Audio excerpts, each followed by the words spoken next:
আল্লাহ রসুল এই গজলটা যুবক ভাইরা শোনো বলছি, নকল করব।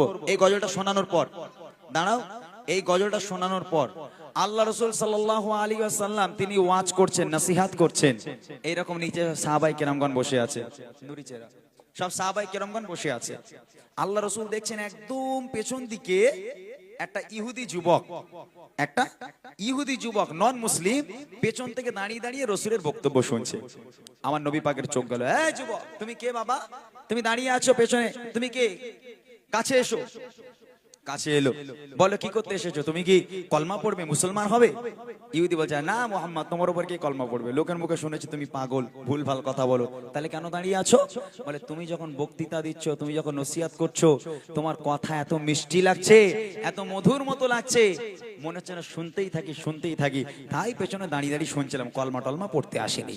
আমার নবী পাক একটু মুচকি হাসলো, হেসে হাসি দেওয়ার পর ওই যুবক বাড়ি চলে গেল। বাড়ি যাওয়ার পর খেতে যায়, শুতে যায়, যেখানেই যায়, খেলা করতে যায়, নবীর হাসি মনে পড়ে। রসুলের এই হাসি থেকে ওই ইহুদি যুবক কত দূর পর্যন্ত যাচ্ছে। গজল ভালো লাগুক চাই না লাগুক, গজলটা একটু মন দিয়ে শোনেন, বিশেষ করে আমার যুবক ভাইরা মন দিয়ে শোনো, বুঝতে পারবে আল্লাহ রসুলের কথাতে, আল্লাহ রসুলের আদর্শতে কত মিষ্টি, কত মধু লুকিয়ে আছে। মনোযোগ দিয়ে শোনেন, কবি ছন্দের মাধ্যমে লিখছে, নূরে চেহারা মায়াতে ভরা, রোশনি ছলকায় নূরের ফোয়ারা, দেখি তো যারা হয়ে দিশাহারা, এই অপরূপ রূপের নজারা, নূরে চেহারা মায়াতে ভরা, রোশনি ছলকায় নূরের ফোয়ারা, দেখি তো যারা হয়ে দিশাহারা, এই অপরূপ রূপের নজারা, ঠোঁটের মাঝে আছে জাদু মধুতে ভরা, ঠোঁটের মাঝে আছে জাদু মধুতে ভরা, একটিবার দেখলে চাই মন দেখতে দুবারা, নূরে চেহারা মায়াতে ভরা, রোশনি ছলকায় নূরের ফোয়ারা, দেখি তো যারা হয়ে দিশাহারা, এই অপরূপ রূপের নজারা। ভাইরা ভালো করে শোনো, রসুল যখন মুচকি হাসি দিল, এই যুবক তুমি কি কলমা পড়বে? না মুহাম্মদ তুমি পাগল, লোকের মুখে শুনেছি তুমি জাদুকর, তোমার উপর কলমা পড়া যাবে না, তুমি মানুষ ভালো নয়, তাহলে কেন দাঁড়িয়ে আছো? তোমার নসিহত শুনছি, তোমার কথা শুনছি, তোমার মিষ্টি কথা শুনতে ভালো লাগছে। আমার নবী যেই হাসি দিল, ওই হাসি নিয়ে বাড়ি চলে গেল, গিয়ে খেতে যাচ্ছে নবীর হাসি, শুতে যাচ্ছে নবীর হাসি, খেলা করতে যাচ্ছে, ঘুরতে যাচ্ছে, যেখানেই যায় শুধু নবীর হাসি মনে পড়ে। এবার এই ছোট্ট হাসি থেকে কত দূর পর্যন্ত যেতে পারে, কবি লিখছে দেখেন, নবীর কাছে এসে বসে এক ইহুদি, প্রশ্ন তারে করে আমার দয়ার নবী, নবীর কাছে এসে বসে এক ইহুদি, প্রশ্ন তারে করে আমার দয়ার নবী, কেন এসেছো বলো আমার দরবারে, কেন এসেছো বলো আমার দরবারে, তাকিয়াছো কেন আমার মায়ার নজরে, পড়বে কি আনবে কি ঈমান, পড়বে কলেমা, আনবে কি ঈমান, পড়বে কলেমা, যুবক বলে ঈমান আনবো না, আনবে কি ঈমান, পড়বে কলেমা, যুবক বলে ঈমান আনবো না, ঠোঁটের মাঝে আছে জাদু মধুতে ভরা, ঠোঁটের মাঝে আছে জাদু মধুতে ভরা, একটিবার দেখলে চাই মন দেখতে দুবারা, নূরে চেহারা মায়াতে ভরা, রোশনি ছলকায় নূরের ফোয়ারা, দেখি তো যারা হয়ে দিশাহারা, এই অপরূপ রূপের নজারা। এইবারে দেখেন, পরের দিন নবী পাক আবার যখন বায়ান করছেন, নবী পাক যখন পরের দিন আবার নসিহত করছে, ওই যুবক আবার পেছনে এসে দাঁড়িয়ে আছে। আমার নবী বলে, এই যুবক আজ আবার কি মনে করে এলে বাবা? কাল তুমি বললে আমি পাগল, আমি জাদুকর, আমার উপর কলমা পড়বে না, তা আজ আবার কেন এসেছো? বলে, হে মুহাম্মদ একটা বিপদে পড়েছি, সামনে এসো। কি বিপদ বলো? বলি, ইয়া রাসূলুল্লাহ, ইয়া হাবিবাল্লাহ, কাল বলেছিলাম আপনি পাগল, আপনি জাদুকর, আমি কলমা পড়বো না বলেছিলাম, আপনি আমাকে বকুনি দেননি, আপনি আমাকে কটু কথা বলেননি, আপনি আমার কথা শুনে একটু মুচকি হেসেছিলেন। ইয়া রাসূলুল্লাহ, ইয়া হাবিবাল্লাহ, যেখানেই যাই আপনার হাসি মনে পড়ে, খেতে যাই, শুতে যাই, ঘুমাতে যাই, খেলা করতে যাই, যেখানেই যাই আপনার হাসি ছাড়া আমার আর কিচ্ছু মনে পড়ে না। ইয়া রাসূলুল্লাহ, খুব বিপদে পড়ে গেছি। নবী বলছে, তাহলে উপায়? যুবক বলছে, ইয়া রাসূলুল্লাহ আমি কলমা পড়তে চাই, আমি ঈমান আনতে চাই। বলে এসো। আল্লাহ রাসূলের হাতে হাত দিল, বলছি ইয়া রাসূলুল্লাহ কলমা পড়ার আগে আমার একটা শর্ত আছে। বলে কি শর্ত বলো? বলি ইয়া রাসূলুল্লাহ আমি কলমা পড়বো কিন্তু নামাজ পড়বো না। এই যুবকদের মতন সব মুসলমান নামাজ পড়ে না। ওই যুবক বলছে ইয়া রাসূলুল্লাহ আমি কলমা পড়বো কিন্তু নামাজ পড়বো না। আমার নবী পাক মুচকি আবার হাসলো, হেসে বলে এই যুবক তোমার নামাজ লাগবে না, তোমার নামাজ মাফ, এসো আমার হাতে হাত দাও, কলমা পড়ে মুসলমান হয়ে যাও। আল্লাহ রাসূল কিন্তু একবারে বকেনি, এই চলে যা, যদি নামাজ না পড়িস কলমা পড়ার দরকার নেই, বেরিয়ে যা, খবরদার কলমা পড়তে আসবি। আমার নবী কিন্তু এই কথা বলেননি। আমার নবী যুবকের কথা শুনে হেসে বলেছিল, যুবক তোমার নামাজ পড়তে হবে না, তুমি কলমা পড়ে যাও। কলমা পড়ে মুসলমান হয়ে যুবক বাড়ি চলে গেল। কি ওয়াদা করে গেল? নামাজ পড়বো না। তারপর দেখেন কি হয়। বলে আবার যুবক এসে নবীর কাছে, আপনার চেহারাটা আমার হৃদয়ে ভাসে। বলে আবার যুবক এসে নবীর কাছে, আপনার চেহারাটা আমার হৃদয়ে ভাসে। যেদিকে তাকাই শুধু আপনারই ওই ছবি, যেদিকে তাকাই শুধু আপনারই ওই ছবি। আপনি ছাড়া জানো মনে হয় আদার সবে। আনিব ঈমান পড়ব কলেমা, আনিব ঈমান পড়ব কলেমা, তবে আমি নামাজ পড়ব না। আনিব ঈমান পড়ব কলেমা, তবে আমি নামাজ পড়ব না। নূর চেহারা মায়াতে ভরা, রোশনি ছলকায় নূরের ফোয়ারা।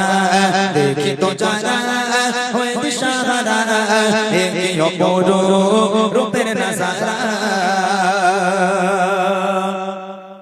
যুবক কলমা পড়ে মুসলমান হলো, নামাজ পড়বে না ওয়াদা করলো। এই যে মসজিদ ধরে নেন, মসজিদুন নবী শরীফ, এই যুবক মসজিদের বাইরে একটা জায়গায় চুপ করে বসে আছে। জোহরের ওয়াক্ত হয়ে গেল, একের পর এক সাহাবায়ে কেরামগণ ওই রাস্তা ধরে সবাই মসজিদে ঢুকে যাচ্ছে। ও খালি তাকিয়ে তাকিয়ে দেখছে, গুনছে কজন আসছে কজন যাচ্ছে, গুনছে বসে আছে। আস্তে আস্তে আস্তে আস্তে আস্তে সব সাহাবারা মসজিদে চলে গেল। এলাকায় একটা লোক নেই, শুধু মসজিদের বাইরে ওই যুবক একা বসে আছে, একাই আছে। আচ্ছা এই গ্রামে ধরে নেন পুরো গ্রাম খালি, আর একটা যুবককে গ্রামে রেখে দিলাম, আচ্ছা ওই গ্রামে ওর ভালো লাগবে? ও বোরিং হয়ে যাবে। একটা লোক নেই, ও গ্রামে একা একা কি করবে? তা সব সাহাবায়ে কেরামগণ মসজিদের মধ্যে ঢুকে গেল, আর ও যুবক নামাজ পড়বে না ওয়াদা করেছে বলে বাইরে চুপচাপ বসে আছে, মসজিদেও ঢুকবে না।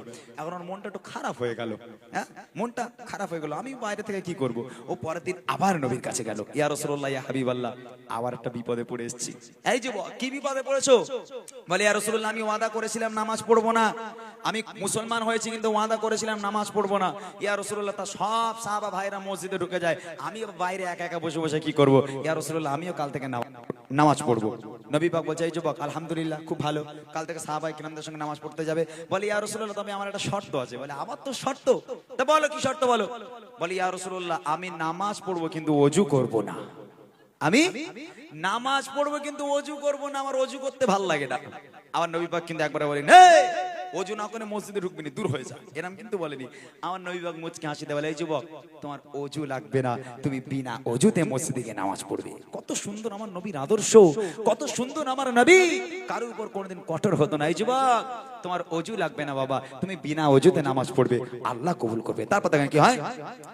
পুনরায় এসে আবার বলে ওই যুবক একা একা লাগে যখন নামাজে যায় সাপ। পুনরায় এসে আবার বলে ওই যুবক একা একা লাগে যখন নামাজে যায় সাপ। যাবো আমি পড়তে নামাজ সবারই সাথে, যাবো আমি পড়তে নামাজ সবারই সাথে, তবে আমার ছোট একটা শর্ত আছে, পড়িব নামাজ ওযু করব না, পড়িব নামাজ ওযু করব না, ওযু করতে ভালো লাগে না, পড়িব নামাজ ওযু করব না, ওযু করতে ভালো লাগে না। নূর চেহারা মায়াতে ভরা, রোশনি ছলকায় নূরের ফোয়ারা, দেখি তো যারা হয়ে দিশাহারা, এই অপরূপ রূপের নজারা। এইবারে দেখেন নামাজের সময় হয়ে গেল, ওই যুবক ওয়াদা করেছে যে নামাজ পড়বো কিন্তু ওযু করব না। ও ভাই তোমরা বিনা ওযুতে নামাজ পড়েছো কোনোদিন? সত্যি কথা বলো। এই ও মনে হয় পড়েছে, একটু আধে পড়েছে মনে হয়, সত্যি কথা বলো। বিনা ওযুতে নামাজ পড়ার মজা আলাদা বলো। এখন ওই যুবক ও কি করেছে, সবাই মসজিদে চলে গেল। ও বলেছে ইয়া রাসূলুল্লাহ আমি ওযু করব না, আমার ওযু করতে ভালো লাগে না। আমার নবী পাক বললেন এই যুবক তুই বিনা ওযুতে নামাজ পড়ি, তোর ওযু লাগবে না। নামাজের ওয়াক্ত হয়ে গেল। ওই ইহুদি যুবক যে নতুন নব মুসলিম ও ওযু টযু না করে মসজিদের দিকে রওনা হলো। নামাজ পড়তে যাবে, মসজিদে যাবে। এখন মসজিদের গেটে যেই পা দেবে, মসজিদের বাইরে ছিল ওযুখানা, দেখছে হযরতে আলী ওযু করছেন। হযরতে আলী ওযু করছেন। ও দাঁড়িয়ে দাঁড়িয়ে দেখছে যে হযরতে আলীর ওযুতে একটু ভুল হচ্ছে। কি ভুল জানেন? ওযুর সময় কুনি পর্যন্ত হাত ধুতে হয়, তো হযরত আলী কাঁধ পর্যন্ত ধুচ্ছে। এখন ওই যুবকের মনে একটু খটকা লাগলো। অনেকক্ষণ দাঁড়িয়ে দাঁড়িয়ে আলীর কাছে গিয়ে বললো, ভাই আলী, আমি তো নব মুসলিম, তুমি তো অনেকদিন আগে ঈমান এনেছো, তা তুমি কি রাসূলের মুখে শোনোনি ওযু করার সময় কুনি পর্যন্ত হাত ধুতে হয়, তুমি কাঁধ পর্যন্ত ধুচ্ছ কেন? ভাই তোমার ভুল হচ্ছে তো। ও বলেছে ওযু করবো না, আমার ওযুর ভুল হচ্ছে, বুঝলেন না? এখন হযরতে আলী মুচকি হেসে বলে, ভাই তুমি রাসূলের মুখে শুনেছো যে কুনি পর্যন্ত হাত ধুতে হয় ওযু করার সময়, আর রাসূলের মুখে কি এটা শোনোনি যে ওযুর পানি যেখানে যেখানে লাগবে সেখানে জাহান্নামের আগুন লাগবে না? আমি কুনি পর্যন্ত হাত ধোবো আর এই পর্যন্ত জাহান্নামের আগুন থেকে বাঁচাবো, আর এখান থেকে কাঁধ পর্যন্ত কেন জাহান্নামের আগুনে দেবো? ওই জন্য আমি আলী কি করলাম, এই কুনি পর্যন্ত না করে কাঁধ পর্যন্ত ধুচ্ছি, যাতে আমার পুরো হাতে আগুন না লাগে। তখন যুবক বলছে, তাই যদি রাসূলুল্লাহ সাল্লাল্লাহু আলাইহি ওয়াসাল্লাম এই কথা বলে যে ওযুর পানি যেখানে যেখানে লাগবে সেখানে জাহান্নামের আগুন লাগবে না, আমি যুবক আজ থেকে প্রতিজ্ঞা করলাম, ওয়াদা করলাম, কাল থেকে শুধু ওযু নয়, আমি যুবক ওযুর পানি দিয়ে গোসল করে নামাজ পড়তে আসবো। একবার জোরে বলুন সুবহানাল্লাহ। আহা, আমার নবীর আদর্শ। নবী পাককে একবার যে দেখবে, একবার যে দেখেছে, তার জীবন ধন্য হয়ে গেছে।